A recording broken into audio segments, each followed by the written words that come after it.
বাংলাদেশ আর বাংলাদেশের বাইরে পৃথিবীর বিভিন্ন প্রান্তে যে যেখান থেকে চ্যানেল আই দেখছেন আপনাদের সকলকে সাদর আমন্ত্রণ তৃতীয় মাত্রা দেখবার জন্য। প্রিয় দর্শক, মার্কিন যুক্তরাষ্ট্রের প্রেসিডেন্ট জো বাইডেনের আহ্বানে যে সামিট ফর ডেমোক্রেসি বা গণতন্ত্রের সম্মেলন সেটি শেষ হয়েছে 10 তারিখে। দুদিনের এই সম্মেলন, দু দফার প্রথম দফা শেষ হয়েছে এবং এই সম্মেলন নিয়ে এর আগেও আমরা তৃতীয় মাত্রায় কথা বলেছি।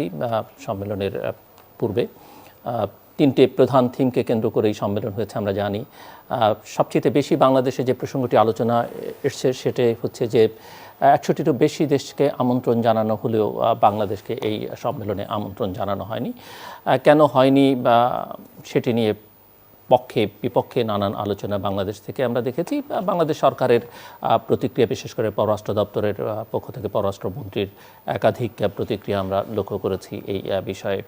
এই সম্মেলন চলাকালীন সময়ই প্রায় বলা যেতে পারে বাংলাদেশে খবর এসেছে যে বাংলাদেশ যুক্তরাষ্ট্রের স্টেট ডিপার্টমেন্ট এবং ট্রেজারি ডিপার্টমেন্ট থেকে বাংলাদেশের একটি এলিট ফোর্স বা আইনশৃঙ্খলা রক্ষাকারী প্রতিষ্ঠান র্যাপিড অ্যাকশন ব্যাটালিয়ন র্যাব এবং র্যাবের প্রাক্তন বর্তমান 7 জন কর্মকর্তার উপরে স্যাংশন জারি করা হয়েছে এবং এই 7 কর্মকর্তার মধ্যে এই মুহূর্তে র্যাবের যিনি মহাপরিচালক আছেন এবং বাংলাদেশ পুলিশের যিনি মহাপরিদর্শক আছেন তারাও আছেন।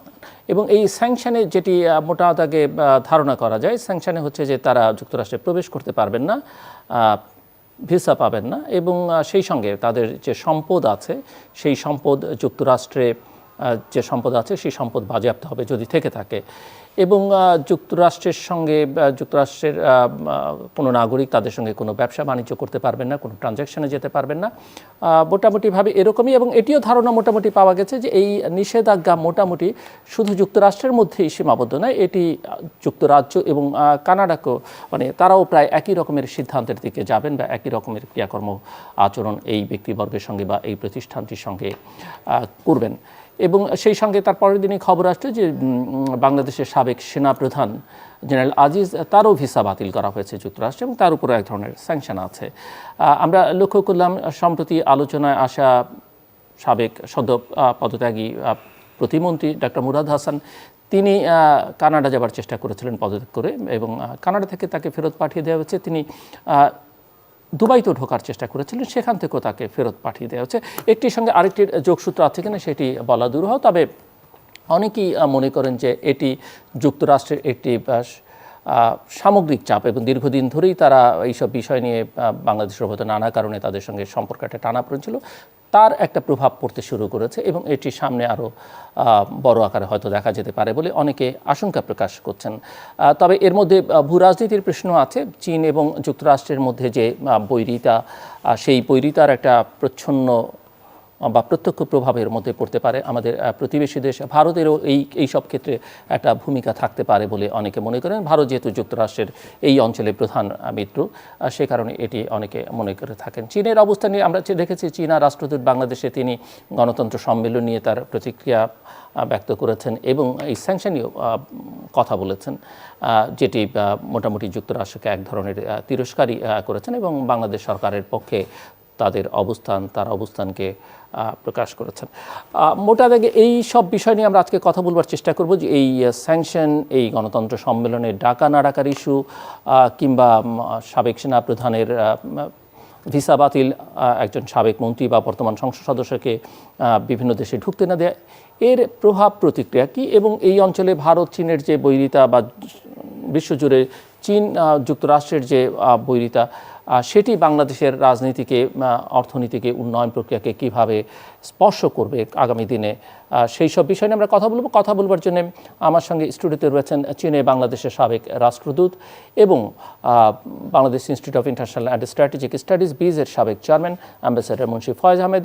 আমাদের সঙ্গে যুক্তরাষ্ট্রের ইলিনয় থেকে যুক্ত হচ্ছেন ইলিনয় স্টেট ইউনিভার্সিটির ডিস্টিংগুইশড প্রফেসর এবং আটলান্টিক কাউন্সিলের senior non resident fellow professor Ali Riaz.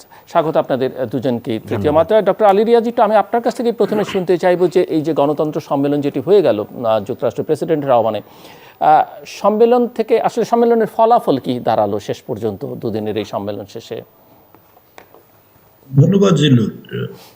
এই সম্মেলনের খুব তাৎক্ষণিক কোনো ফলাফল আপনি দেখতে পাবেন না, দেখার কোনো কারণ নেই। এরকম কিছু প্রত্যাশা যুক্তরাষ্ট্র যদি করে থাকে, যুক্তরাষ্ট্রের প্রশাসন, তবে বুঝতে হবে যে তারা আসলে সঠিকভাবে সেটি দেখছেন না। আমি মনে করি না যে তারাও আশা করছিলেন। সেটা হচ্ছে যে এক ধরনের প্রতিবাদও বলতে পারেন। এক অর্থে এই সম্মেলনের মধ্য দিয়ে গণতান্ত্রিকভাবে যে সমস্ত দেশগুলো আছে, অবশ্য তালিকাটা যে সবাই যে গণতান্ত্রিক ছিল তাও নয়, তাদের মধ্যে এক ধরনের সংযোগ স্থাপন করা, এক ধরনের চেষ্টা। এবং সবচেয়ে বড় জিনিস সেটা হচ্ছে যে বৈশ্বিকভাবে যে গণতন্ত্রের সংকটটা চলছে সেইটাকে আসলে এক ধরনের স্বীকৃতি দেওয়া হলো যে এক ধরনের গণতন্ত্রের সংকট চলছে এবং এটা মোকাবেলা করতে হবে বৈশ্বিক সকলে মিলে। এবং তালিকাটা কি আমরা বলতে পারি যে যুক্তরাষ্ট্রের মিত্রদের একটা তালিকা? অবশ্যই যুক্তরাষ্ট্রের মিত্রদের তালিকা, কারণ হচ্ছে যে আপনি নিশ্চয়ই এমন একটা সম্মেলন করবেন না যেখানে আপনি তাদেরকে ডেকে নিয়ে আসছেন যাদের সঙ্গে আপনার এক ধরনের বিরোধিতা আছে। বিশেষ করে যুক্তরাষ্ট্র যেহেতু যে সমস্ত বিষয়কে বিবেচনায় নিয়েছে, 3টে বিষয়কে বিবেচনায় নিয়েছে, আপনি উল্লেখ করেছেন, সেটা হচ্ছে কর্তৃত্ববাদের বিরোধিতা, দুর্নীতির বিরুদ্ধে মানে অবস্থা গ্রহণ এবং মানবাধিকার পরিস্থিতি। এই সমস্ত বিষয়ে যাদের নিয়ে সংশয় সন্দেহ আছে, যুক্তরাষ্ট্র যাদেরকে বিবেচনা করে না যে এরা এই 3টি মানদণ্ডে উতরাতে পেরেছে, তাদের ক্ষেত্রেই তাদেরকে বাদ দেওয়া হয়েছে সঙ্গত কারণে, সেটাই স্বাভাবিক। হ্যাঁ, তালিকা নিয়ে প্রশ্ন আছে, কারণ এমন অনেক দেশও আছে। আমি উদাহরণ হিসেবে ফিলিপাইন্সের কথা বারবার বলি যে ফিলিপাইন্স কোনো অবস্থাতেই এই তালিকায় উতরাতে পারে বলে মনে হয় না। এরকম আরো দেশ আছে। প্রশ্ন হচ্ছে যে একে আপনি যদি বিবেচনা করেন যে রাজনৈতিকভাবে বৈশ্বিকভাবে গণতন্ত্রের প্রশ্নটাকে সামনে এনে যুক্তরাষ্ট্র এক ধরনের ঐক্যবদ্ধ প্রচেষ্টা চালাবার চেষ্টা করছে। যুক্তরাষ্ট্রের নিজের অনেক সমস্যা আছে নিঃসন্দেহে, অভ্যন্তরীণভাবে গণতন্ত্র সংকটপূর্ণ, বিভিন্নভাবে সেটা মোকাবেলা করার চেষ্টা হচ্ছে। পাশাপাশি যেটা হয়েছে যে যুক্তরাষ্ট্র এই তালিকা প্রণয়নের ক্ষেত্রে সর্বক্ষেত্রেই যে একেবারে মানদণ্ডই ব্যবহার করেছে তা নয়, কিছু কিছু কৌশলগত বিবেচনা তার থেকেছে। যেমন ধরুন পাকিস্তানকে ডাকা হয়েছিল, পাকিস্তান শেষ পর্যন্ত অংশগ্রহণ করেনি। কিংবা ধরুন আমি ফিলিপাইন্সের কথা বলছি। এই ধরনের অনেক দেশে আছে যেগুলোর আসলে মানদণ্ডে ঠিক কঠোরভাবে অনুসরণ করলে সেগুলো উত্তরাবার কোনো কারণ নেই। তারপরেও সম্মেলনের প্রধান উদ্দেশ্য যেটা আমার কাছে যেটা মনে হয়েছে সেটা হচ্ছে দুটো দিক। একটা হচ্ছে বৈশ্বিকভাবে গণতন্ত্রের প্রশ্নটাকে সামনে নিয়ে আসা, তার মধ্যে মানবাধিকারের প্রশ্নটা সামনে আনা, দুর্নীতির প্রশ্নটা সামনে আনা। তবে গণতন্ত্র অর্থাৎ কর্তৃত্ববাদের বিরোধিতা করা এবং নাগরিক অধিকারগুলো সংরক্ষণ এবং তার জন্য সম্মিলিত প্রচেষ্টার দিকে জোর দেওয়া, এটা একটা দিক। দ্বিতীয় বিষয় যেটা সেটা হচ্ছে যে বৈশ্বিকভাবে এক ধরনের ইডিওলজিক্যাল আদর্শিক এক ধরনের টানাপোড়েন তৈরি হয়েছে। আপনি সেটাকে কোল্ড ওয়ার বলবেন কিনা সেটা আপনার বিবেচনার বিষয়। এক ধরনের কোল্ড ওয়ার বলতেই পারে। একদিকে যেদিক থেকে আমরা দেখতে পাচ্ছি যে চীনের প্রতিক্রিয়ার কথা আপনি বলেছেন এই গণতন্ত্র সম্মেলন সম্পর্কে, তো চীন এবং আমি এক অর্থে রাশিয়াকেও দেখতে পাই যে তারা যে চেষ্টা করছেন সেটা হচ্ছে যে লিবারেল অর্ডার যেটা আছে সেই লিবারেল অর্ডারটাকে বদলে দেওয়ার চেষ্টা করছেন, গ্লোবাল অর্ডার। সেখানে এতদিন যাবৎ যুক্তরাষ্ট্র নেতৃত্ব দিয়েছে, কিন্তু গত প্রায় 1 দশকের বেশি সময় ধরে যুক্তরাষ্ট্রের নেতৃত্বের ক্ষেত্রে বড় রকমের ঘাটতি তৈরি হয়েছে। বিশেষ করে গত 4 বছরে মিস্টার ট্রাম্পের সময় যুক্তরাষ্ট্র সেই জায়গাটা পুনরায় অবস্থানটা নিতে চেষ্টা করছে। সেই চেষ্টারই অংশ হিসেবে এটাকে আমাদেরকে দেখতে হবে। ফলে একটা হচ্ছে যে কৌশলগত দিক, যুক্তরাষ্ট্র বৈশ্বিক লিবারেল অর্ডারে তার নেতৃত্ব পুনঃপ্রতিষ্ঠা করার চেষ্টা করছে। এটাই স্বাভাবিক, যে কোনো হেজিমনিক অর্ডারে সেটাই হওয়ার কথা। তাতে যুক্তরাষ্ট্রকে আপনি পছন্দ করেন, যুক্তরাষ্ট্রকে প্রশংসা করেন, সেটার বিষয় না। বিষয়টা হচ্ছে যে তারা এটা করছেন, এটা আমাদেরকে মেনে নিতে হবে যে এটা করছেন, ঠিক করছেন, ভুল করছেন, সেটা আমরা আলোচনা করতে পারি। এই জায়গাটা হচ্ছে প্রধান দিক। আর দ্বিতীয় যে দিক সেটা হচ্ছে এই সামগ্রিক পরিস্থিতির সামনে ভবিষ্যতে কিভাবে কর্মকৌশল তৈরি করা যায় সেটা বিবেচনা করা। এখন যেহেতু যোগাযোগটা প্রতিষ্ঠিত হয়েছে, এক ধরনের মানে সম্পর্ক প্রতিষ্ঠিত হয়েছে এই প্রশ্নগুলোতে, এখন ভবিষ্যতে কি ধরনের কৌশল নেওয়া হবে সেই কৌশলগুলো তারা কিভাবে বিবেচনা করবেন, কিভাবে আলোচনা করবেন, কোন ধরনের কাঠামো তৈরি হবে, নতুন কাঠামোর প্রয়োজন আছে কিনা, কিংবা বিরাজমান কাঠামোগুলোর মধ্যেই তারা চেষ্টা করবেন কিনা, দ্বিপাক্ষিক সম্পর্কের ক্ষেত্রে, আঞ্চলিক কাঠামোর ক্ষেত্রে, এগুলি এখন আলোচনা হবে বলে আমি মনে করি। ফলে এই মুহূর্তে দুদিনের সম্মেলন থেকে বেরিয়ে এসে যে বড় রকমের কিছু অর্জন হবে তাও মনে হয় না, খুব শীঘ্রই কিছু অর্জন হবে তাও আমি মনে করি না। আমাদেরকে দেখতে হবে সামনের দিনগুলোতে এগুলো এই ধরনের মানে যে যোগাযোগ, যে ধরনের ফোরাম তৈরি হচ্ছে সেটা কতদূর পর্যন্ত কাজ করে, কি কাজ করে। সো আমি একটু জাস্ট ছোট্ট করে যদি আপনি আমাদেরকে বলেন যে লক্ষ্য যেটি, সেই লক্ষ্য পূরণে আসলে কতটা, আপনার কথার মধ্যে এক ধরনের উত্তর পাওয়া গেছে, কিন্তু দুদিনের সম্মেলনে তারা আসলে লক্ষ্য পূরণে কতটা সফল হলেন? আপনি বলছিলেন যেমন পাকিস্তান অংশ নেয়নি, এই রকম কোয়ান্টিটেটিভ কোয়ালিটেটিভ বিবেচনা থেকে যদি আমরা করতে চাই সেটি একটি দিক। দ্বিতীয়ত হচ্ছে যে আপনি বলছেন যে এখন কি করবেন তারা, তো সেই লক্ষ্য পূরণ মানে সামনের দিকে এগুবার জন্য কোনো ধারণা পাওয়া গেছে যে কোন পন্থায় তারা এগুবেন এই প্রক্রিয়াটাকে সামনে এগিয়ে নিয়ে যাবার জন্য? না, এখন পর্যন্ত আমরা তার কোনো সুস্পষ্ট নির্দেশনা পাচ্ছি না, কিন্তু এই যে আমি আলোচনা করছি সেটাই হচ্ছে এক ধরনের লক্ষ্য পূরণের ক্ষেত্রে সাফল্য। এই সাফল্যের দিকটা হচ্ছে যেমন ধরুন মানে এই সমস্ত বিষয় কর্তৃত্ববাদের বিরোধিতা করা, মানবাধিকার এবং নাগরিক অধিকারগুলোর প্রশ্নে আলোচনা করা এবং সেগুলো যে সংকটে আছে সেগুলো মোকাবেলা করা যে জরুরি এবং সেগুলি যে সকলে মিলেই করতে হবে। এবং পাশাপাশি আপনি চীনের প্রতিক্রিয়ার কথা যেটা আপনি বলছিলেন এবং আমিও মনে করি চীনের প্রতিক্রিয়া থেকে বোঝা যাচ্ছে যে আদর্শিকভাবে অবস্থানগত দিক থেকে যে পার্থক্যটা তৈরি হয়েছে, গণতন্ত্র কি রিডিফাইন্ড হচ্ছে? হ্যাঁ, গণতন্ত্র এক অর্থে রিডিফাইন্ড হচ্ছে, কিন্তু গণতন্ত্রের কতগুলো মৌলিক জায়গা আছে, তো সেই জায়গাগুলোর ক্ষেত্রে আলোচনাগুলো তৈরি হচ্ছে, কাঠামোগুলো তৈরি হওয়ার কোনো রকম সম্ভাবনা তৈরি হয়েছে। বড় ধরনের কাঠামো, নতুন কাঠামো তৈরি হবে তাও আমি মনে করি না, কিন্তু আপনি আদর্শিকভাবে এই অবস্থানটা যুক্তরাষ্ট্র তৈরি করার চেষ্টা করছে এবং সেই চেষ্টাটায় সাফল্য আমি দেখতে পাই। কিন্তু আবারও বলি যে দুদিনের বৈঠক থেকে বেরিয়ে এসে একেবারে কর্মপদ্ধতি এই করা হবে বা ওই করা হবে এরকম কিছু কি তৈরি হয়েছে? তৈরি হওয়ার সম্ভাবনাও ছিল না। তাগিদটা আছে কিন্তু সম্ভাবনা ছিল না। ফলে এর সাফল্যের মাপকাঠি ওইটা নয় যে কোনো রকম সুনির্দিষ্ট পদক্ষেপ নেওয়া হলো কিনা, ভবিষ্যতে হয়তো হবে, কিন্তু অন্তত পক্ষে যতটুকু সাফল্য অর্জন করা গেছে আলোচনাটা হচ্ছে, যুক্তরাষ্ট্র সমালোচনার মুখোমুখি হয়েছে, এটাও একটা ইতিবাচক দিক বলে আমি মনে করি যে এই আলোচনাটা হওয়া দরকার। যুক্তরাষ্ট্রের ভূমিকাকে তো একেবারে আনক্রিটিক্যালি অ্যাকসেপ্ট করার কিছু নেই। যুক্তরাষ্ট্রের যে সমস্ত পদক্ষেপ সেগুলো নিয়ে যে আলোচনা হচ্ছে সেটা যুক্তরাষ্ট্রের জন্য যেমন গোটা বিশ্বের জন্য ভালো, যে আমরা আনক্রিটিক্যালি অ্যাকসেপ্ট করছি না, যুক্তরাষ্ট্রের দুর্বলতাগুলোকে আমরা চিহ্নিত করতে পারছি, যুক্তরাষ্ট্রের যে পদক্ষেপগুলো সেগুলোর যে বিভিন্ন রকম মানে অপূর্ণতা আছে সেগুলো চিহ্নিত করতে পারছি, এবং এই জায়গাগুলো কিভাবে মোকাবেলা করা হবে শুধু যুক্তরাষ্ট্রের স্বার্থে নয়, বৈশ্বিকভাবে গণতন্ত্রের সাথে কিভাবে মোকাবেলা করা হবে সেটা আমাদেরকে বিবেচনা করতে হবে। এই আলোচনাটাকে আমি ইতিবাচক হিসেবে দেখি। আমি আসবো আবার আপনার কাছে। আমি স্যার মুন্সি ফয়েজ আহমেদ, এই গণতন্ত্রের সম্মেলন আয়োজনকে কীভাবে দেখেন? এটি জো বাইডেনের নির্বাচনকালীন অঙ্গীকার এবং সাফল্য, এবং এই সম্মেলনকে কেন্দ্র করে পৃথিবীর যে দুটো ভাগে সুস্পষ্ট বিভক্ত সেটিও মোটামুটিভাবে বোঝা গেছে। তো সেখানে আপনি কীভাবে? আমি আপনার সাথে খুব একমত যে বিভাজনটাকে সামনে নিয়ে এসছে, সেটা কি অভিপ্রেত? আমি মনে করি না। এই যে এখন যে কোভিডের এই প্যান্ডেমিকের মধ্যে আমরা আছি, এই অতিমারির আওতায় আছি আমরা এখন, এই সময়টা ছিল প্রয়োজন সারা পৃথিবীতে সবাইকে মিলেমিশে কাজ করা। আমাদের পূর্ববর্তী বক্তা একটা কথা বারবার বলছেন, সকলে মিলেই করতে হবে, এই কথাটার উপর জোর দেওয়া হয়েছে, কিন্তু এখানে তো সকলে মিলেই করতে হবে এই কথার থেকে তো দূরে সরে আসার চেষ্টা হচ্ছে। আমার কাছে মনে হচ্ছে যে সম্মেলন তো গণতন্ত্রের সম্মেলন, যারা গণতান্ত্রিক তাদের নিয়ে এখানে এই যে ওই যে ভাগ করা যে আমরা গণতান্ত্রিক আর তোমরা গণতান্ত্রিক নয়, এইরকম একটা বিভাজন তৈরি করা, এটা তো এক নম্বর হলো যে সকলে মিলে করার কাজ থেকে সরে আসা। যদি কেউ আমার সাথে আদর্শিক মিল না হয় তাকে কি আমি দূরে তাড়িয়ে দিব, নাকি তার সাথেও মিলে কাজ করার সুযোগ আছে, করা প্রয়োজন, সেই চিন্তাটা তো আমাদের করতে হবে, তাই না? আমরা তো ওই কোল্ড ওয়ারের কথা বলেছেন আলী রিয়াজ সাহেব, সেটাও কোল্ড ওয়ার কি ভালো জিনিস ছিল? আমরা তো মনে করি না। তো আবার কোল্ড ওয়ারে ফিরে যাওয়ার কোনো যৌক্তিকতা তো আমি দেখছি না। সুতরাং এইগুলো, তারপরে উনি একটি কথা বলেছেন খুবই গুরুত্বপূর্ণ, সেটা হচ্ছে যে মার্কিন যুক্তরাষ্ট্রের নেতৃত্বকে ফিরিয়ে আনার একটা চেষ্টা, সেটা হলেও তো সেটা মনে করি যে সেটা কোনো পজিটিভ ব্যাপার হলো না। হ্যাঁ, মার্কিন যুক্তরাষ্ট্র তার কাজকর্ম দিয়ে নেতৃত্বটা স্ট্যাবলিশ করবে, কিন্তু তাই বলে এখন যে ওই একক নেতৃত্ব বলে জিনিসটা, এটা তো চলে গেছে। এখন তো আর ওইটা সবাই কিছু না কিছু কন্ট্রিবিউট করবে এবং সেখানে যারা বেশি কন্ট্রিবিউট করবে তাদেরকে সবাই সম্মান দেবে, এটাই হলো আমি মনে করি যে অভিপ্রেত।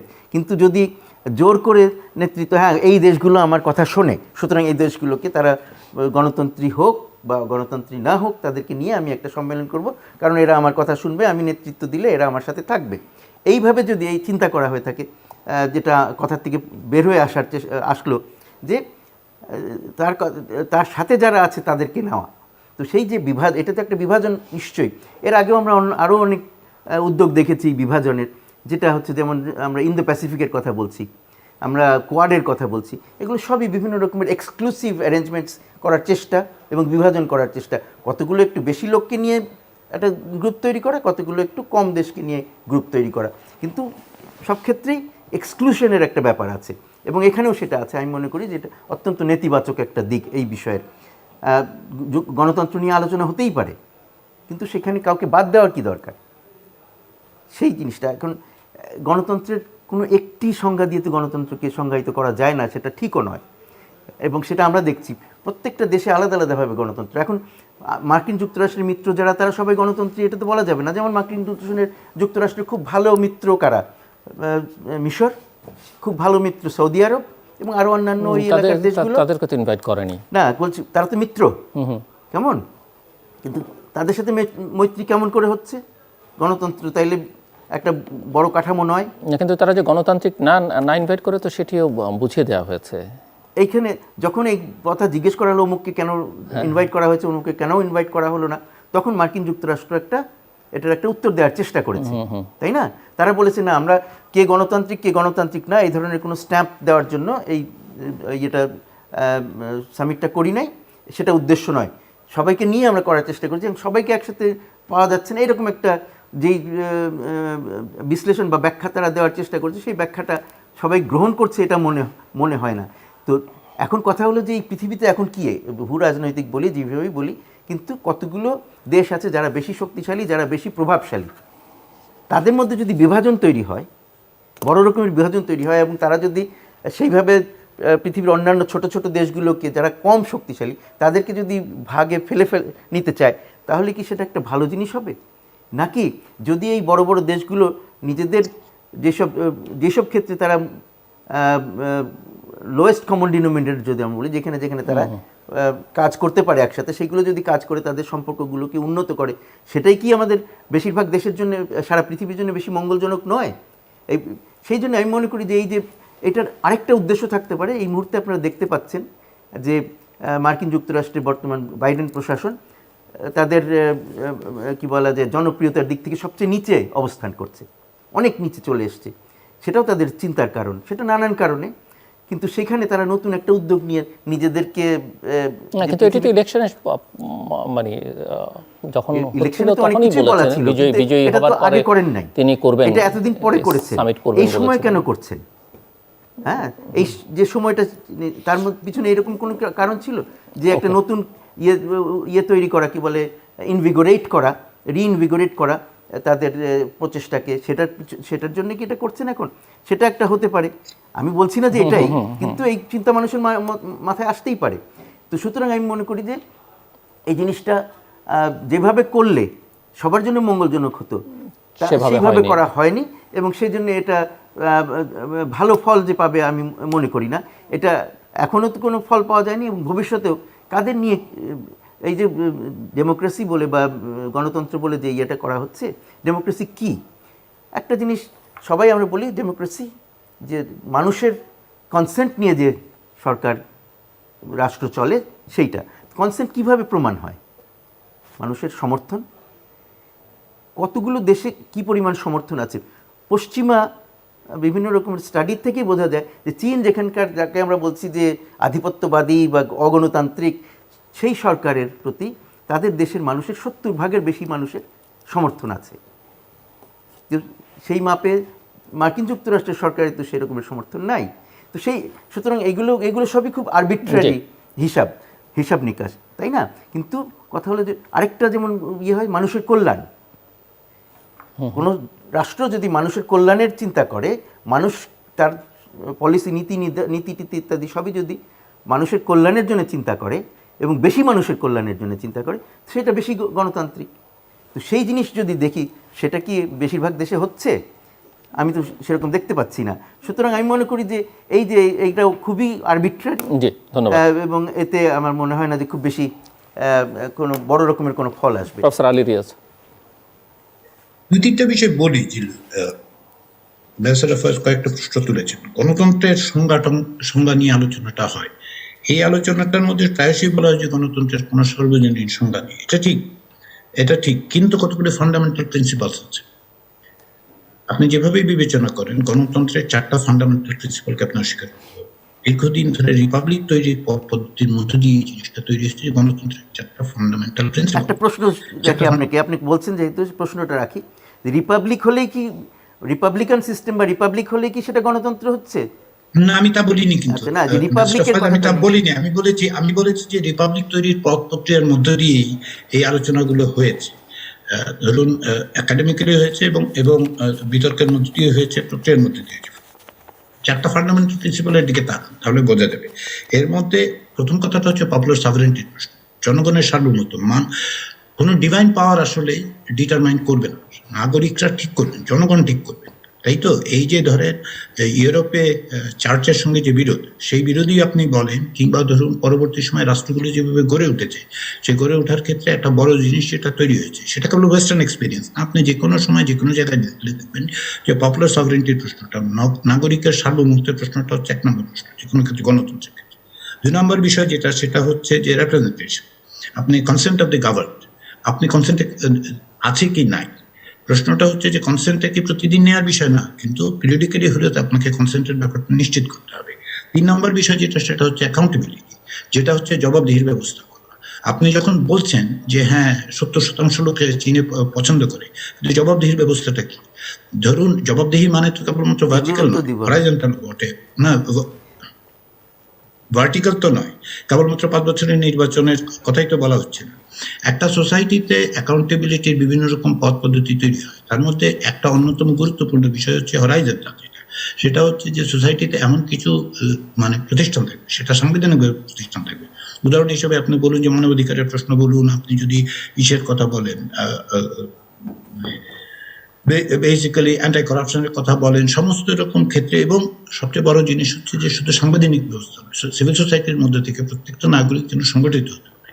এবং তার 4 নম্বর ফ্যাক্টর যেটা, সেটা হচ্ছে ফ্রিডম অফ এক্সপ্রেশন। আপনি যা বলতে চাচ্ছেন তা বলতে পারছেন কিনা, সেটা মিডিয়ার ফ্রিডম আছে কিনা, সিভিল রাইটস আছে কিনা, এগুলো হচ্ছে একেবারে ফান্ডামেন্টাল জিনিস। এই ফান্ডামেন্টাল 4টা বাদ দিয়ে আপনি গণতন্ত্র বিভিন্ন রকম হবে, অফকোর্স গণতন্ত্র বিভিন্ন রকম হবে, প্রত্যেক জায়গায় পার্লামেন্টারি সিস্টেম হবে না, প্রত্যেক জায়গায় একইভাবে ইচ্ছা হবে না, কিন্তু ফেয়ার ইলেকশনের কথা তো আপনি বাদ দিতে পারবেন না। এগুলি হচ্ছে ফান্ডামেন্টাল প্রিন্সিপাল। এই ফান্ডামেন্টাল প্রিন্সিপালের জায়গাটাতে আমি দেখতে পাচ্ছি যে গণতন্ত্রের কোনো সর্বজনীন সংজ্ঞা নেই বলে এই 4টা ফান্ডামেন্টাল প্রিন্সিপালকে আপনি অ্যাভয়েড করছেন। 2 নম্বর বিষয় যেটা, তাহলে এই ফান্ডামেন্টাল প্রিন্সিপালগুলো আপনি এক্সিকিউট করবেন কি করে? এক্সিকিউট করার আসলে 3টা পদ্ধতি খুব ক্লিয়ার। 1 নম্বর হচ্ছে ইউনিভার্সাল সাফরেজ, যে সকলের ভোট দেওয়ার অধিকার থাকতে হবে। প্রত্যেকে যেন নাগরিক কতগুলো যুক্তিসঙ্গত বাধা নিষেধ বাদে আপনাকে প্রত্যেক নাগরিকের কাছে এই অধিকারটা পৌঁছে দিতে হবে, এবং সেটা এক্সারসাইজ। 2 নম্বর হচ্ছে সেটা এক্সারসাইজ করার জন্য ফ্রি সিস্টেম তৈরি করতে হবে। সেইটাই হচ্ছে ফেয়ারনেস অফ ইলেকশন, ইনক্লুসিভ ইলেকশনের প্রশ্ন, যে প্রত্যেকে যেন অংশগ্রহণ করতে পারে। তার কিছু লিমিটেশনস কি থাকবে, অবশ্যই থাকবে, কিন্তু তার অর্থ এই নয় যে আপনি এমন একটা সিস্টেম করবেন যেখানে কোনো নির্বাচনই থাকবে না, কিন্তু নির্বাচনগুলো হবে সাজানো, তাই না? এখন তৃতীয় বিষয় যেটা, সেটা হচ্ছে সিভিল রাইটস। আপনার কথা বলার পরে যদি মধ্যরাত্রে আপনার দরজায় নক হওয়া শুরু হয়, কিংবা যদি আপনার কথা বলার কোনো পথ পদ্ধতি না থাকে, ধরুন মিডিয়ার ফ্রিডম থাকছে না, আপনার সমাবেশ করার অধিকার থাকছে না, সেগুলি তো আসলে গণতন্ত্র বলে আমরা বিবেচনা করবো না। অন্ততপক্ষে এই বেসিক ফান্ডামেন্টাল জায়গাগুলোতে তো আপনাকে একত্রিত হতে হবে। এই জায়গাটাতে সেই প্রশ্নটা হচ্ছে যে আপনি শুধুমাত্র জনপ্রিয়তার 20% 70%-এর বিষয় নয়, ওটা মেজরিটেরিয়ানিজম। 70% যে কোনো নির্বাচনের প্রক্রিয়াতেও হতে পারে, হওয়ার পরে যে খুব ভালো হয় তা না। মেজরিটেরিয়ানিজম ইজ নট ডেমোক্রেসি, এটা আমাদেরকে বুঝতে হবে। পথ পদ্ধতির সবচেয়ে বড় জিনিস গণতন্ত্র কি জানেন? গণতন্ত্র হচ্ছে, এটা খুব যে পারফেক্ট সিস্টেম তা নয়, কেউ কখনোই বলে নেই গণতন্ত্র পারফেক্ট সিস্টেম। গণতন্ত্রের সবচেয়ে বড় গুণটা কোথায়? গণতন্ত্রের সবচেয়ে বড় গুণ হচ্ছে যে সংখ্যাগরিষ্ঠ মানুষ ভুল করতে পারে এবং ভুল ঠিক করতে পারে। আমি একটা উদাহরণ দিই, খুব সিম্পল উদাহরণ। সেটা হচ্ছে ডোনাল্ড ট্রাম্প বলে এক ভদ্রলোককে আমেরিকার জনগণের একটা বড় অংশ, এবং একটা বড় অংশ, কিন্তু সংখ্যাগরিষ্ঠ নয়, একটা বড় অংশ এবং ইলেকট্রাল সিস্টেমের মধ্যে দিয়ে নির্বাচিত করেছে। 4 বছর পরে তারা সিদ্ধান্ত নিয়েছে যে না, এই লোকটাকে আমরা ক্ষমতায় রাখবো। সেই পদ্ধতিটা একমাত্র গণতন্ত্রে আছে। এই গণতন্ত্রের বাইরে আপনি কিন্তু যেতে পারবেন। মানে ডেমোক্রেসির সবচেয়ে বড় স্ট্রেংথটা হচ্ছে এই জায়গায়, you can make a mistake and you can correct it. কারেকশনের পথ পদ্ধতিটা নেই। আপনি নির্বাচনের, আপনি চীনের কথা বলছেন, তো আমাকে বলুন যে শি জিনপিংকে মানে ক্ষমতা থেকে সরাবার পথ পদ্ধতিগুলি। আরো কয়েকটা প্রশ্ন উঠেছে, আমার কথাগুলো একটু ব্যাখ্যা করি। আমি যুক্তরাষ্ট্র লিডারশিপে যেতে চায়, যে কোনো হেজিমনিক পাওয়ার তাই চায়। আহ, এখন মাল্টিপোলার ওয়ার্ল্ড তৈরি হয়েছে, কিন্তু আপনি একেবারে কমপ্লিটলি বাদ দিয়ে তো হিসাবটা করতে পারবেন না। যেমন চীনকে বাদ দেওয়ার কথা কেউ বলছেন, যে চীনকে গ্লোবাল সিস্টেমের মধ্যে আপনি চীনকে বাদ দেওয়ার কথা কেউ বলছেন না, রাশিয়াকে বাদ দেওয়ার কথা কেউ বলছে না। আমি গত তাদের কয়েক সাথে বছর ধরে যেটা সহযোগিতার বলছি কথাও সেটা বলছে হচ্ছে না। সহযোগিতা তো হচ্ছে, সহযোগিতার বিভিন্ন ক্ষেত্র এই তৈরি ক্ষেত্রে, হয়েছে। এই যেমন ক্ষেত্রে। ধরুন না, এই ক্ষেত্রে আপনি কতগুলো ফান্ডামেন্টাল জায়গায় আপনাকে তো পার্থক্যটা থাকবেই। ফান্ডামেন্টাল জায়গায় পার্থক্যগুলো তো আপনি এড়াতে পারবেন না। না, এখন সেটা হচ্ছে এখন তাহলে সবাইকে তাহলে চীনের পদ্ধতিটা আমরা একদলীয় ব্যবস্থাটা গ্রহণ করি। যুক্তরাষ্ট্রই বলেন, বাংলাদেশ বলেন, ভারত বলেন, আসেন আমরা সকলে মিলে একদলীয় ব্যবস্থা গ্রহণ করি। যে চীন যেহেতু একদলীয় ব্যবস্থা গ্রহণ করেছে, চীনের সাথে সহযোগিতা করার জন্য তো একদলীয় ব্যবস্থা গ্রহণ করা যাবে না। কারণ হচ্ছে এটা ফান্ডামেন্টালসের সাথে বিরোধিতা আছে, ডেমোক্রেসির ফান্ডামেন্টাল। এখন যদি আমরা সিদ্ধান্ত নেই যে আসলে আমরা গণতন্ত্রই চাই না, দ্যাটস এ ডিফারেন্ট কোশ্চেন, এক completely different question. One party system চাই, মানে একবার কাউকে নির্বাচিত হলে আজীবনের জন্য নির্বাচিত করে দিতে চাই, নির্বাচিত হওয়ারও পথ পদ্ধতি তো দেখাই যাচ্ছে। প্রশ্নটা হচ্ছে যে অ্যাকাউন্টেবিলিটি মেকানিজমের। আমি লিডারশিপের কথাটা কি বলেছিলাম, যুক্তরাষ্ট্র চাইবে না কেন? চাওয়াটা তো ভুল নয়, যে কোনো হেজিমনিক পাওয়ারই তো চায়। চীন চায় না, চীনও চায়, হেজিমনিক রাশিয়া পাওয়ার চায় না, চায়। শব্দটা আপনি ব্যবহার করছেন বারবার, এটা আমরা খেয়াল রাখবো। জি। হ্যাঁ, of course hegemonic power, of course hegemonic power, hegemony is not হেজিমনির ডেমোক্রেসি। প্রশ্ন তো আছেই। হেজিমনি তো আর ডেমোক্রেসি হতে পারে না। কেন হবে না? আচ্ছা, ওই শেষ ওয়ার্ল্ড করুন। সিস্টেমে হেজিমনিক পাওয়ার হিসেবে ইমার্জ করবে না কেন? আইডিওলজিক্যালি হেজিমনিক পাওয়ার হিসেবে ইমার্জ করতে পারে। হেজিমনিক মানে হচ্ছে শক্তি নয়, কিন্তু এটা আপনিও জানেন, আমিও জানি। আমি যখন হেজিমনিক বলি, আমি ইডিওলজিক্যাল মিলিটারি এবং মানে ইকোনমিক সবরটাই বলি। যে ধরুন চীনের যে ইকোনমিক পাওয়ার তৈরি হয়েছে, সে একটা ইকোনমিক হেজিমন হিসেবে কি তৈরি হয়েছে? অফকোর্স তৈরি হয়েছে। এখন সেই জায়গায় প্রশ্নটা হচ্ছে যে আপনি মানে আমরা যখন বলছি যে ধরুন গণতন্ত্র সম্মেলনের ক্ষেত্রে এর সমালোচনা কি করা, যেমন এই যে সমালোচনা আমি করতে পারছি, আপনি সেই সিস্টেমটা আমরা রাখতে চাই কিনা, সেটা হচ্ছে প্রশ্ন। এখন যদি আপনি আমরা বলি যে হ্যাঁ, চীনের ব্যাখ্যাটা হচ্ছে যে নির্বাচন, চীনের রাষ্ট্রদূত ঢাকা যা বলেছেন তা শুনে মনে হচ্ছে যে নির্বাচন ব্যাপারটাই আসলে খুব একটা ভালো জিনিস না, 5 বছরে একবার হয়। কিন্তু অ্যাকাউন্টেবিলিটি কেবল নির্বাচন নয়। এই ইলেকট্রাল ফ্যালাসির মধ্যে মানে এই ফ্যালাসির আলোচনা কিন্তু ডেমোক্রেসিতে দীর্ঘদিন ধরে হয়েছে। ইলেকট্রাল ফ্যালাসি নয়, 1970s এই ইলেকট্রাল ফ্যালাসির মধ্যে আমরা দেখতে পেয়েছি সারা পৃথিবী, এখান থেকে বেরিয়ে আসা হচ্ছে। এবং যে কারণে অ্যাকাউন্টেবিলিটির প্রশ্নটা কেবলমাত্র মানে ইলেকশনের মধ্যে গিয়ে ঠেকে নাই, কিংবা ধরুন রাইটসের প্রশ্নটা কেবলমাত্র একদিন ভোট দেওয়ার মধ্যে দিয়ে ঠেকে নেই। ভোট কেবলমাত্র একদিন দেয় না আসলে, ভোট হয় একদিনে, কিন্তু দীর্ঘদিন যাবৎ তার রাজনৈতিক প্রক্রিয়ার মধ্যে দিয়ে আসলে নির্বাচনটা হয়। ফলে এখন যেটা আমি বলতে চাচ্ছি সেটা হচ্ছে, অফকোর্স দেয়ার আর লিমিটেশনস ডেমোক্রেসির, কিন্তু ডেমোক্রেসির অল্টারনেটিভ যদি এই হয় যে আসলে একটা একদলীয় ব্যবস্থা তৈরি হবে, নির্বাচন থাকবে না, পপুলার সভারেন্টি থাকবে না, অ্যাকাউন্টেবিলিটি মেকানিজম থাকবে না, ফ্র্যাঞ্চাইজার ব্যবস্থা থাকবে না, তাহলে আমি মনে করি যে সেই জায়গায় একটা হেজিমনিক, ইডিওলজিক্যাল হেজিমনিক তৈরি হতে পারে, অফকোর্স হতে পারে। জি, অ্যাম্বাসেডর মুন্সি ফয়জল। এখানে বেশ কতগুলো কথা উঠে এসছে, তার মধ্যে একটা বড় কথা হচ্ছে যে শুধুমাত্র ইলেকশনের মাধ্যমে ডেমোক্রেসি নির্ধারিত হয় না, কিন্তু ইলেকশন ছাড়াও হয় না, সভারেন্টি ইলেকশন ছাড়াও হয় না, পিপুলস সভারেন্টির কথা বলা হয়েছে। তো প্রথম প্রশ্ন হচ্ছে যে মার্কিন যুক্তরাষ্ট্রে কি পিপুলস সভারেন্টি সত্যি সত্যি আছে? সাধারণ মানুষ কি সভারেন ওখানে? সভারেন্টির লক্ষণ যে তারা নির্ধারণ করে কি সব কিছু? তা তো করে না। সেখানে লবিস্টরা আছে, নানান জনরা আছে, নানান রকমের টাকা পয়সা দিয়ে নানান রকমের ইয়েটা তৈরি করা হয়, কি বলে, নীতি নির্ধারণে প্রভাব বিস্তার করা হয়। সুতরাং ওই কথাটা একটা মিথ, পিপুলস সভারেন্টি, আমি মনে করি। যদিও এটা প্রয়োজন, এটা দরকার, বরং সেরকম চীনের ইয়েতে যদি যান, আমি বলছি না যে চীনেরটাই আদর্শ, সেটা বলছি না, কিন্তু প্রশ্ন যেহেতু উঠেছে, চীনেও তারা বলে পিপুলস সভারেন্টি, কেমন? এবং একসময় বলা হতো সভারেন্টি অফ দি প্রোলেটারিয়েট, এখন আর প্রোলেটারিয়েট কথাটা বলে না, এখন পিপুলস সভারেন্টি তারা বলে। কিভাবে তারা বলে? তাদের ওখানে তারা বলে তাদেরটা হলো হোল প্রসেস ডেমোক্রেসি। কয়েকদিন আগে তারা একটা হোয়াইট পেপার ইস্যু করেছে, তাতে এই কথাগুলো এসছে যে কেন, যে তারা ইলেকট্রাল ডেমোক্রেসিও ফলো করে, তারা নন ইলেকট্রাল ডেমোক্রেসিও ফলো করে। ইলেকট্রাল ডেমোক্রেসি কি, তাদের কিন্তু সবচেয়ে নিচের পর্যায়ের যারা নেতা, বিভিন্ন পার্টির নেতা বলেন, সরকারের নেতা বলেন, ওইখানকার স্থানীয় সরকারের নেতৃত্ব, সেগুলো কিন্তু ডিরেক্ট ডেমোক্রেসি, ডিরেক্ট ইলেকশনের মাধ্যমেই হয়। ইলেকশন আমেরিকা চায়নাতে নাই, এই কথাটা একটা ভুল কথা। চায়নাতেও আছে, কিন্তু সেই ইলেকশন আমেরিকার মতন ইলেকশন নয়। আচ্ছা, পরবর্তীতে ইলেকশন আছে, সেটা হলো ইনডিরেক্ট ইলেকশন। আমাদের একসময় এরকম চেষ্টা করা হয়েছিল, সেই চেষ্টাটা ব্যর্থ হয়েছে বলে যে ইনডিরেক্ট ইলেকশন খারাপ, সেটা বলার তো কোনো সুযোগ নাই, তাই না?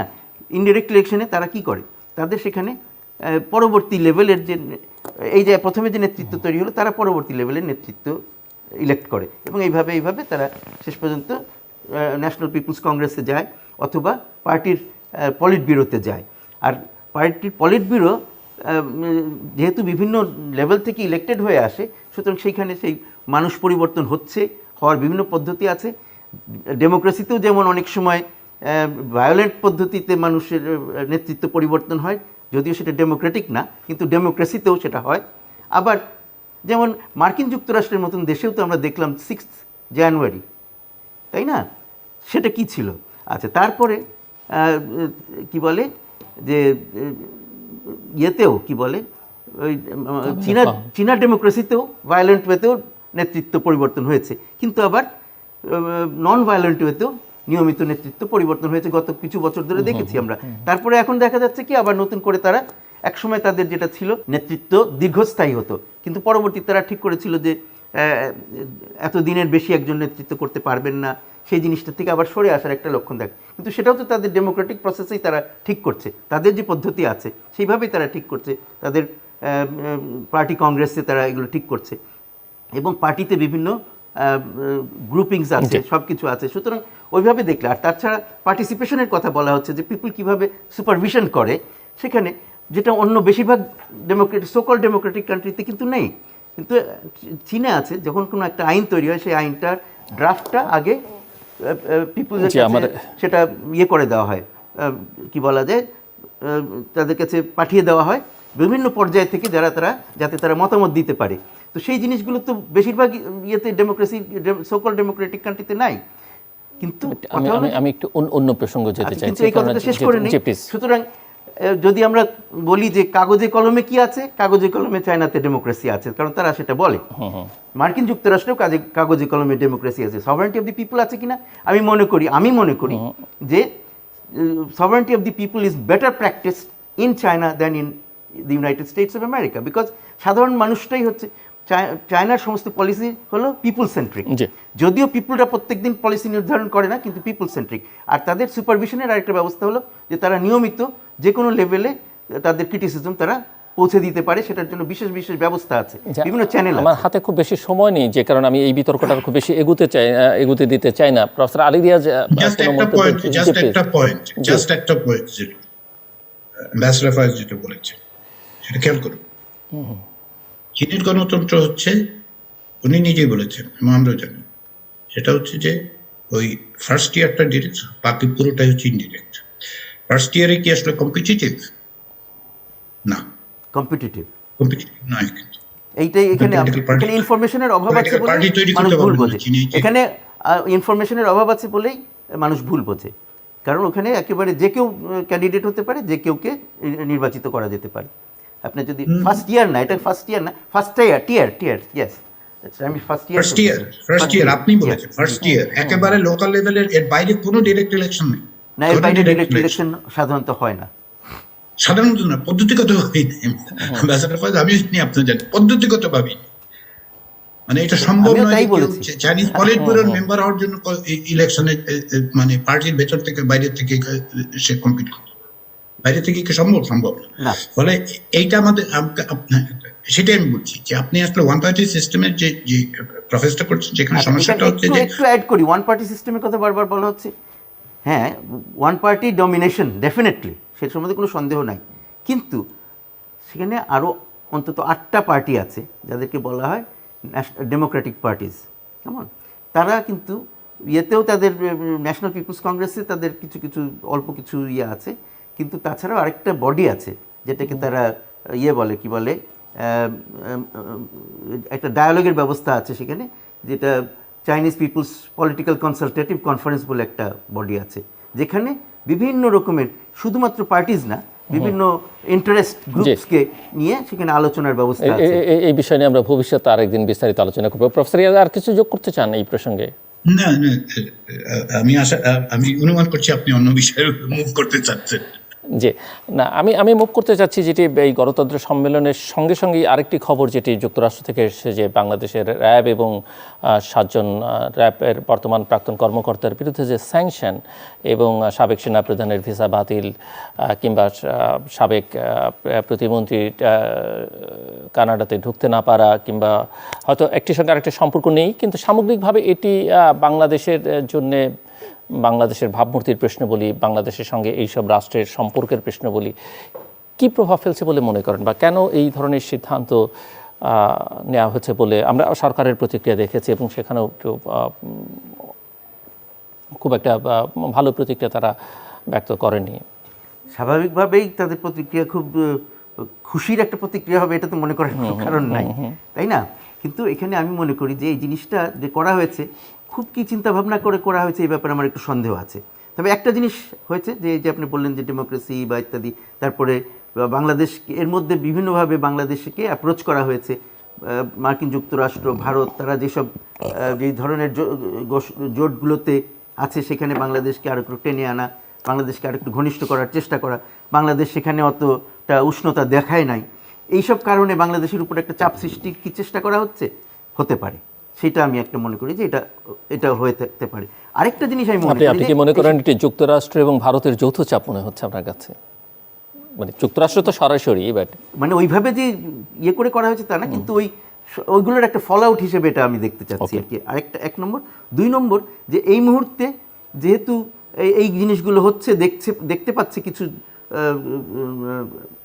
স্বার্থ কিছু কায়েমি স্বার্থ, যারা মনে করছে যে এই সুযোগে বাংলাদেশ সরকারকে বিব্রত করার একটা ভালো সুযোগ, বিভিন্নভাবে নানানজন বিভিন্ন লবিস্টদের মাধ্যমে সরকার বিরোধী, বাংলাদেশ বিরোধী যেসব শক্তি আছে বাইরে, তারা কাজ করে থাকে, এবং তার মধ্যে তাদের বিভিন্নভাবে তারা পৌঁছতে পারে স্টেট ডিপার্টমেন্টের বিভিন্ন লেভেলে, এবং সেখানে আমার ধারণা যে বাংলাদেশের ব্যাপারে কি তাদের নীতি হবে, কি বলা হবে, কি বলা হবে না, এটা তো আর বাইডেন নিজে ডিসাইড করেন না। এটা ডিসাইড করে বাংলাদেশ ডেস্ক একটা আছে, সেখানে বেশ জুনিয়র অফিসার, তাদেরকে অ্যাপ্রোচ করা হয়তো অনেকের পক্ষে খুব কঠিন না, এবং তারা একটা কিছু লিখে দিলে সেটাকে সহজে পাল্টানো হয় না। কারণ বাংলাদেশ মার্কিন যুক্তরাষ্ট্রের ওভারঅল যে আছে পলিসি, ইন্টারন্যাশনাল পলিসি, সেখানে খুব বড় রকমের একটা অবস্থান না বাংলাদেশে। যদি আমাদের জন্য এটা খুব গুরুত্বপূর্ণ, তাদের জন্য গুরুত্বপূর্ণ, বাট ওই পরিমাণের গুরুত্ব নয়। তার ফলে যেটা হয় যে তারা অত গুরুত্ব দেয় না, যেটা লিখে দিচ্ছে সেটাই সই করে দেয়। সুতরাং এই সুযোগটাও নিয়েছে আমার মনে হয়, এবং আমার কাছে মনে হয়েছে যে এই যে কাজটা করা হয়েছে, এর ফলে কি সত্যি সত্যি বাংলাদেশে বড় রকমের পরিবর্তন আসবে। আর বাংলাদেশে র্যাবের কথা বলা হচ্ছে, র্যাব কিন্তু বাংলাদেশে এমন একটা প্রতিষ্ঠান যেটা সামর্থ্য অনেক এবং অনেক ভালো কাজ করেছে।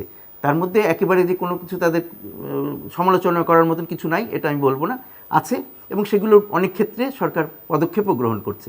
সুতরাং এই কাজটি করে যদি খুব বেশি ভালো কিছু অর্জন করা যাবে তা মনে করি না। সেই জন্য আমি মনে করি যে এটা এর চেয়ে বরং বাংলাদেশের সাথে আলাপ আলোচনা করে আমাদের বন্ধুরা মার্কিন যুক্তরাষ্ট্র এবং অন্যরা আরও বেশি সুফল পেতে পারতো, যা তারা চায় যা সেটা পেতে পারতো। সেই জন্য আমি মনে করি যে এটা একটা বালখিল্য এবং হঠকারী পদক্ষেপ। প্রফেসর আলী রিয়াজ,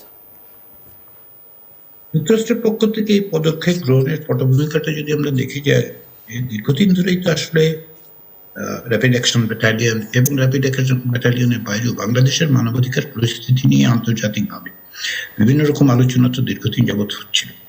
আপনার হয়তো মনে থাকবে যে 2019 সালের ঘটনা, সেটা হচ্ছে জেনিভায় যখন কমিটি এগেইনস্ট টর্চারের মিটিং হচ্ছিল, সেইখানেও কিন্তু এই প্রশ্ন উঠেছিল যে এই ধরনের মানে এনফোর্স ডিসঅ্যাপিয়ারেন্স কিংবা ধরেন টর্চার কিংবা ধরেন এক্সট্রাজুডিশিয়াল কিলিং, হিউম্যান রাইটস গ্রুপগুলো সবসময় এই প্রশ্ন তুলেছে। এবং এই যে কমিটি এগেইনস্ট টর্চার সেটাতে বাংলাদেশ 1998 সালের পরে প্রায় 21 বছর কোনো প্রতিবেদনই দেয়, এবং বারবার বলা সত্ত্বেও দেখা যাচ্ছে যে এগুলি নিয়ে আলোচনার ক্ষেত্রে সরকারের সহযোগিতা পাওয়া যাচ্ছে, এগুলি খুব ইতিবাচকভাবে কাজে দেয়।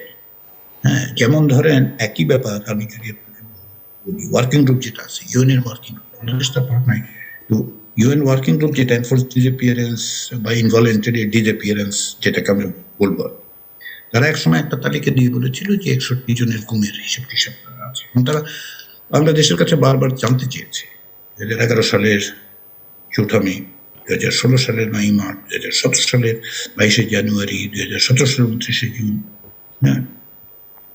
2013 সালে একবার এই কমিটির পক্ষ থেকে বাংলাদেশে যেতেও চাওয়া হয়েছিল আমার জন্য, মনে। এখন প্রশ্ন হচ্ছে, এই প্রশ্নগুলি তো দীর্ঘদিন যাবত উঠছে। আমরা ব্যক্তি, দল, সরকার, রাষ্ট্র এগুলিকে আলাদা করব, তাই না? বাংলাদেশ রাষ্ট্রের জন্য এটা কি আপনার ভাবমূর্তির কথা বলেছেন? অবশ্যই ইতিবাচক, অবশ্যই ইতিবাচক বাংলাদেশ রাষ্ট্রের। কিন্তু সেই জায়গাটায় যাওয়ার ক্ষেত্রে পথটা যেভাবে তৈরি হয়েছে, বিভিন্ন সময় আলাপ আলোচনার যে সমস্ত সুযোগগুলি তৈরি হয়েছে, সেগুলো উচিত ছিল বাংলাদেশ সরকারের সেগুলি মোকাবেলা। কেবল অস্বীকার করলে তো তাহলে তদন্তের ব্যবস্থা করা দরকার, এবং যে সমস্ত আন্তর্জাতিক ফোরামে সব প্রশ্ন উঠেছে সেখানে খুব রোবাস্টলি ইনফরমেশন দিয়ে প্রোভাইড করা উচিত। এইগুলির কারণে এই পরিস্থিতি তৈরি হওয়ার সুযোগ তৈরি হয়েছে।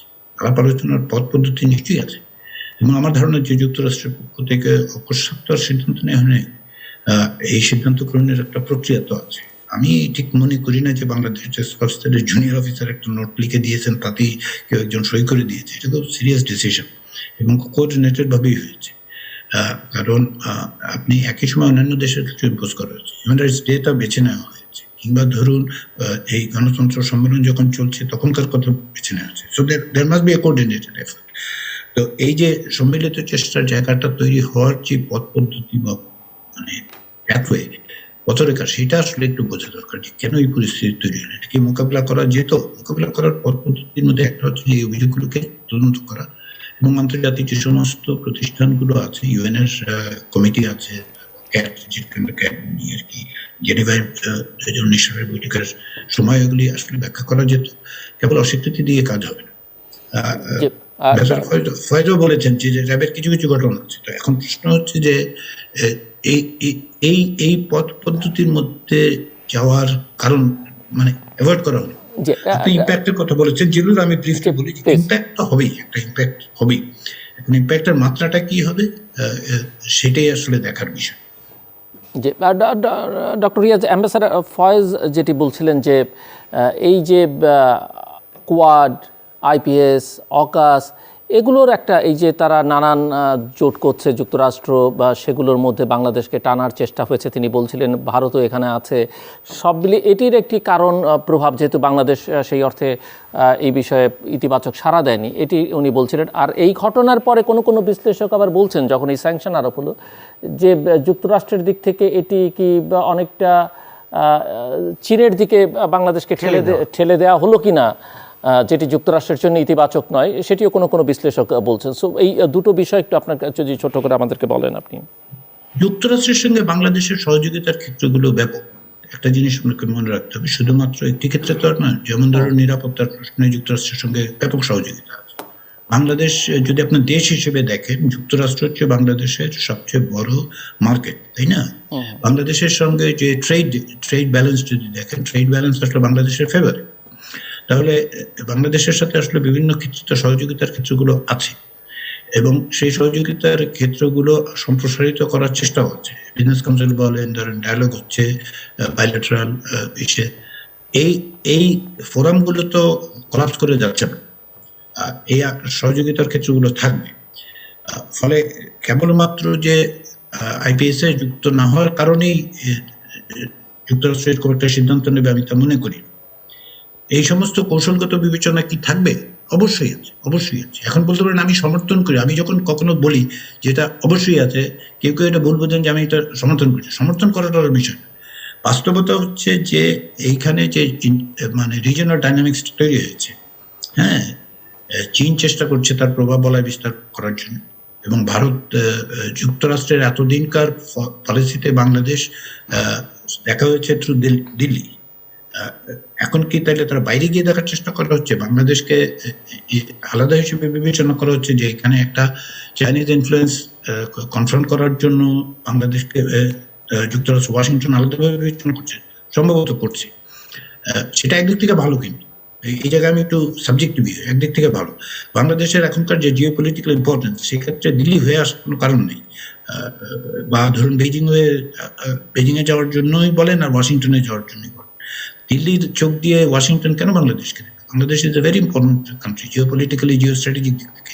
সেই আলোচনার জায়গাগুলো তৈরি হওয়ার ক্ষেত্র মানে বাংলাদেশ সরকার নিচ্ছে কিনা, যুক্তরাষ্ট্র নিচ্ছে কিনা।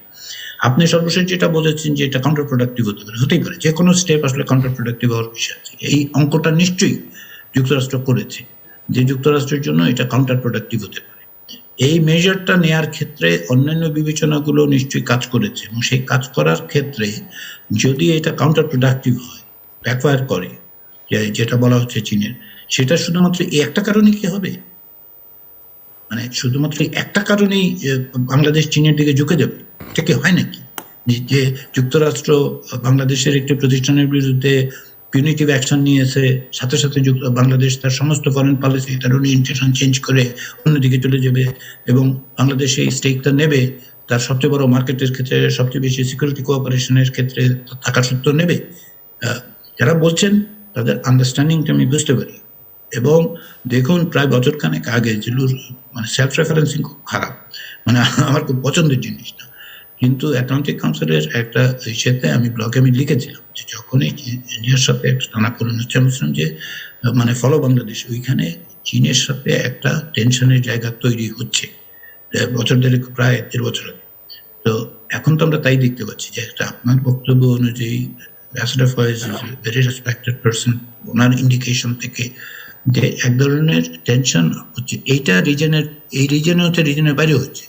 এই যে পাকিস্তান গেল না গণতন্ত্র সম্মেলনে, তার মানেটা কি? তার মানে হচ্ছে যে মানে চাইনিজ ইনফ্লুয়েন্সের একটা ইন্ডিকেশন তোমরা দেখতে পেলাম যে দক্ষিণ এশিয়াতে চাইনিজ ইনফ্লুয়েন্স অনেক বেশি স্ট্রং। দীর্ঘদিনের মিত্র যুক্তরাষ্ট্রের পাকিস্তান এখন এই অবস্থানটা নিচ্ছে। তো এগুলি সব মিলেই আসলে মানে কাউন্টার প্রোডাক্টিভ হবে কিনা সেটা বোঝা যাবে আর একটু সামনের দিকে। তবে যে কোনো step itself has positive and negative aspect. এর পটেনশিয়াল নেগেটিভ আসপেক্ট অনেকে দেখছেন, মানে সেটা বিবেচনা করা যেতে পারে। হ্যাঁ, আমি মনে করি যে আলী রিয়াজ সাহেব যেটা বললেন যে খালি এইটার কারণেই বাংলাদেশ হঠাৎ করে চীনের দিকে ঝুঁকে পড়বে, সেটা মনে করি না। কারণ বাংলাদেশ বেশ অনেক দিন ধরে একটা এই বঙ্গবন্ধুর যে ফিলোসফি ছিল, যে ডিপ্লোম্যাটিক বেস ছিল, তার নীতি, যে সবার সাথে বন্ধুত্ব, কারোর সাথে বৈরিতা নয়, সেটা কিন্তু ভালো এক্সারসাইজ করছিল বাংলাদেশ বেশ অনেক দিন ধরে এবং করে আসছে। তার ফলে কি এই সময়টাতে বাংলাদেশের গুরুত্বপূর্ণ যারা অংশীদার বিভিন্ন ক্ষেত্রে, যেমন ভারত, চীন, মার্কিন যুক্তরাষ্ট্র, ইউরোপ, জাপান, সাউথ কোরিয়া, সবার সাথে কিন্তু আমাদের সম্পর্কটা একটা ভালো স্তরে রয়েছে এবং ছিল। এবং সেইখানে কিন্তু এই ধরনের ছোট ছোট তৈরি হয়ে হঠাৎ কয়েকটা বিভিন্ন রকমের ইরিটেশন তৈরি হলে সেটা একটা খারাপ নেতিবাচক ফল নিশ্চয়ই আনতে পারে। আরেকটা জিনিস বিচার করার বিষয়, যে এইখানে বাংলাদেশের নাম উচ্চারণের সাথে সাথে নাম উচ্চারণ করা হয়েছে কি নর্থ কোরিয়া, মিয়ানমারের। চায়না সাথে আমাদের নাম উচ্চারণ হলে আমরা খুব খারাপ বোধ করবো না হয়তো, কিন্তু মিয়ানমার এবং নর্থ কোরিয়ার সাথে যখন বাংলাদেশের নাম উচ্চারণ করা হয় তখন বাংলাদেশ নিশ্চয়ই খুব ভালো বোধ করবে না। কারণ মিয়ানমারের কত 11 লাখ লোক আমাদের এখানে রয়েছে। তো যাই হোক, এগুলো কি পৃথিবীর চোখে দেখে না? বাংলাদেশ যে উন্নতি করছে সেটা কি সবাই দেখছে না? দেখছে, এবং বিভিন্ন ফোরামে বাংলাদেশকে প্রশংসাও করা হচ্ছে। কিন্তু সেই সাথে সাথে যদি এই ধরনের কিছু করা হয়, এটা নিশ্চয়ই খুব ভালো না। এটাতে আমাদেরকে ডিসকারেজ করার একটা, আমাদেরকে কোথায় উৎসাহিত করা হবে যে ভালো কাজ করছো, সেই কাজের জন্য উৎসাহিত করা, এবং যেসব কাজে তারা খুশি না, আমাদের যেসব কাজে আমাদের বন্ধুরা, তারা আমাদেরকে অন্যভাবে বলতে পারে। এইভাবে এই যে পাবলিক শেমিং বা এই ধরনের কিছু একটা ঘটানো, এটা আমি মনে করি কোনোভাবেই সঠিক নয়, উচিত নয়। এটা করে যে ভালো কাজগুলো হচ্ছে সেগুলোকে দমিয়ে দেবার একটা এফেক্ট হতে পারে, এবং সেই জন্য আমি মনে করি যে এটার থেকে সরে আসা উচিত। আশা করব আমাদের মিত্ররা, আমাদের বন্ধুরা যারা আমাদের ভালো চান, তারা এই ধরনের হঠকারী সিদ্ধান্ত থেকে যতটা সম্ভব দূরে থাকার চেষ্টা করবেন। আমাদের সাথে তাদের যদি কোনো রকমের কোনো বিষয়ে তাদের আমাদের পরামর্শ দেওয়ার থাকে, সেটা বিভিন্ন রকমের চ্যানেল আছে। এখন মার্কিন যুক্তরাষ্ট্রের সাথে আমাদের কিন্তু প্রফেসর রিয়াজ বলছিলেন যে অনেকগুলো ডেট বলেছেন যে বাংলাদেশ রেসপন্স করেনি। সেটা হলো যে আমাদের পদ্ধতিগত কতগুলো জিনিস, আমাদের এটা করা উচিত ছিল, এটা করা উচিত ছিল। আমি তো বলছি না যে আমরা সব সঠিকভাবে করছি, আমাদের অনেক কিছু করা, কিন্তু আমাদের হয়তো প্রায়োরিটিসে ওইটা আমরা আগায় নেই আমরা পিছনে। যেমন আমরা তো এখন এরকম কী বলে, আমি যতদূর জানি আর কি, যে হিউম্যান রাইটস কাউন্সিলের আমরা সদস্য, সুতরাং সেখানেও আমাদের বিভিন্নভাবে অংশগ্রহণ করতে হয়, আমাদের রিপোর্টস দিতে হয়। সবখানে হয়তো আমরা সঠিকভাবে আমাদের সময় মতন করছি না, কিন্তু আমাদের গুরুত্বটা কি, আমাদের নাম্বার ওয়ান প্রায়োরিটি বাংলাদেশে কি, যেভাবে আপনি বলেন হিউম্যান রাইটস বলেন, নানান কিছু বলেন, সবচেয়ে প্রথম প্রায়োরিটি হচ্ছে বাংলাদেশের আর্থসামাজিক উন্নয়ন, এবং সেখানে বাংলাদেশ কিন্তু ভালো করছে, সে সম্বন্ধে তো কোনো সন্দেহ নাই। এখন সেটা করতে যে আমরা যদি কোথাও কোনোখানে আমাদের অবহেলা হয়ে থাকে, সেখানে আমাদের বন্ধুরা আমাদেরকে বুঝিয়ে দিতে পারে যে এটা ওইখানে অবহেলা না করেও তোমরা এই অগ্রগতি করতে পারো। তার চেয়ে যদি আমাদেরকে এই পাবলিকলি এইভাবে ইয়ে করা হয়, সেটা আমি মনে করি যে সঠিক পদক্ষেপ নয়। প্রফেসর আলী রিয়াজ। প্রায়োরিটি আর্থসামাজিক উন্নয়ন, সামাজিকের মধ্যে সিভিল রাইটস একটা অংশ, সেটা বাইপাস করে তো হবে না। মানে অর্থ এবং সেই আর্থিক উন্নতির যে মাপকাঠি জিডিপি, সেটা নিয়েও তো প্রশ্ন আছে।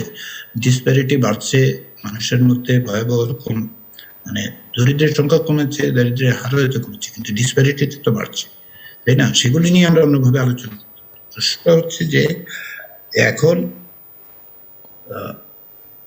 ফায়েজ যেটা বলছেন যে বন্ধুরা জানাতে পারে, তো আবার উল্টো করে বলি আর কি, হ্যাঁ, যে বাংলাদেশও তো জানাতে পারে, ব্যবস্থা নিতে পারে, পথ পদ্ধতি নিতে পারে, পদক্ষেপ নিতে পারে। এই পর্যন্ত যাওয়ার প্রয়োজন দেখা দিচ্ছে, পিউনিটিভ মেজার পর্যন্ত যাওয়ার জায়গা তৈরি হচ্ছে কেন? সেটার জন্য তো মানে, এবং বাংলাদেশকে প্যাট্রোনাইজ করার কিছু নাই। ওনারা আমাদেরকে বলবেন ওয়াশিংটনে বসেই বলুন, হ্যাঁ, যে কেউ কারো প্যাট্রোনাইজ করার কিছু নেই, বাংলাদেশকে প্যাট্রোনাইজ করার কোনো জায়গা নেই। বাংলাদেশ তো নিজের জায়গায় দাঁড়িয়ে কথা বলতে হবে। ফলে আলোচনার যে সমস্ত ফোরামগুলো আছে, সেই ফোরামগুলো, আমি তো একটা কথা বলছিলাম, বা ধরেন কমিটি যে ওয়ার্কিং গ্রুপের কথা বলছিলাম, কি কারণে যে এই সেগুলো হচ্ছে ইন্টারন্যাশনাল ফোরাম, যেখানে বাংলাদেশ করতে পারতো দীর্ঘদিন ধরে করতে পারতো এই সমস্ত প্রশ্ন। হিউম্যান রাইটসের প্রশ্নে বাংলাদেশের সিচুয়েশন তো মানে ভালো না, এটাই তো হচ্ছে বাস্তব। মানে আপনি যেভাবেই দেখেন সেটা ভালো না। কিংবা ধরুন সিভিল রাইটস, কিছুদিন আগে যে সিভিল রাইটস এর কথা যদি আপনি বলেন, যে বাংলাদেশের বিরোধী দলগুলো গত এক দশক যাবৎ আসলে সমাবেশ পর্যন্ত করতে হবে, কথাবার্তা বলার ক্ষেত্রে ডিজিটাল সিকিউরিটি, হ্যাঁ সমাবেশ করে, পারমিশন পায় না আর কি। মানে এই হচ্ছে সমস্যা, সরকারি দল পায়, বিরোধী দল পায় না, এটাই হচ্ছে সমস্যা। এটা I can refer to this, মানে প্রথম আলো রিপোর্ট আপনি পড়তে পারেন। মানে বেসিক্যালি যেটা হচ্ছে, এবং তবে একটা কথা আপনার সাথে একটু যোগ করি, সেটা হচ্ছে যে মানে আমাদের এখানে অনেক প্রশ্নের সুযোগ আছে, কিন্তু নর্থ কোরিয়া, উত্তর কোরিয়া এবং মিয়ানমারের সাথে তুলনা হয়ে গেলে তখন কিন্তু আপনিও আমার মনে হয় ভালো বোধ করবেন না। কিন্তু আপনারা তুলনা করছেন, একই দিনে অ্যানাউন্স করার কারণে তুলনা কেউ করেছে। তার আগের দিন তো উগান্ডার বিরুদ্ধে ব্যবস্থা গ্রহণ করে, ইরানের বিরুদ্ধে ব্যবস্থা গ্রহণ করা হচ্ছে ওই একই সপ্তাহে। এগুলি series of punitive action US government নিচ্ছে। আর কি তার মধ্যে একদিন দুদিন আগে ইউগান্ডার বিরুদ্ধে ব্যবস্থা করা, আপনি কি ইউগান্ডার সাথে ইরানের সাথে তুলনা করা হচ্ছে? যে আপনি বললেন যে চীনের সাথে থাকলে গর্বের বিষয়, তো ওই দিন তো চীনের সাথে হয়েছে, তুলনা কেউই করছে না। এইগুলি হচ্ছে যে মানে মিডিয়ার হাইপ তৈরি করা, যে আমার বাংলাদেশকে মিয়ানমারের সাথে, কোথায় মিয়ানমারের সাথে কে তুলনা করছে? মানে একই দিন অ্যানাউন্স করে, এটা তো আমরা, আমার কাছে মনে হচ্ছে যে নিজেরাই নিজেদের ঘাড়ের মধ্যে টেনে নেওয়া হচ্ছে। বাংলাদেশের বিষয়ে ইউএস স্টেট ট্রেজারি ডিপার্টমেন্টের যে সমস্ত অ্যাকশন, তার সাথে একমত হওয়া দ্বিমত হওয়া ভিন্ন বিষয়, এবং সেই ক্ষেত্রে যদি মেজারগুলো ইমপ্রপার মনে হয়, বাংলাদেশ গভর্নমেন্ট সেটা অফকোর্স ইস্যু করবে, মানে রেসপন্ড করবে। আমি বলছি যে এটা একদিনে হয়নি, আমি বলছি যে সামগ্রিকভাবে তার একটা প্যাথওয়ে আছে। দেশের অবস্থাও যদি আপনি বলেন, মানবাধিকার কমিশনের কাছে চাইলেও একটা মিটিং এ মানবাধিকার কমিশন, বাংলাদেশ একটা মানবাধিকার কমিশন আছে, কিন্তু ক্যাটের মিটিং এ মানবাধিকার কমিশনের রিপ্রেজেন্টেশন ছিল না। শেষ করতে হবে। যেটা বলতে চাচ্ছি, দুটো কথা খুব ছোট্ট করে, আমার হাতে সময় নেই। একটা হচ্ছে যে পৃথিবীতে মানবাধিকার লঙ্ঘনের সবচেয়ে বড় দোষ হচ্ছে মার্কিন যুক্তরাষ্ট্রের। একটার পর একটা যুদ্ধ বাঁধিয়ে যুক্ত হয়ে লক্ষ লক্ষ লোককে হত্যা করছে তারা। কোরিয়ান যুদ্ধের থেকে শুরু করে এ পর্যন্ত যে কটা যুদ্ধ তারা করেছে, তার মধ্যে কোনো একটা যুদ্ধ তারা জিতেছে বলে আমি মনে করি না, এক নম্বর। দুই নম্বর হচ্ছে, পৃথিবীতে এখন চলমান এবং দীর্ঘতম যে গণহত্যা জন্য যারা দায়ী, তাদেরকে তো মার্কিন যুক্তরাষ্ট্র সায় দিয়ে চালিয়ে যাচ্ছে। তারা যদি মার্কিন যুক্তরাষ্ট্র তাদের সমর্থন সেখান থেকে সরিয়ে নেয় ইসরায়েলের পক্ষ থেকে, তাহলে সেটা বন্ধ হয়, কিন্তু সেটা তো তারা করছে না। তো তারা আমাদেরকে কিছু বলার অধিকার কি রাখে? ডক্টর রিয়াজ, 15 সেকেন্ডসে কোনো রেসপন্স?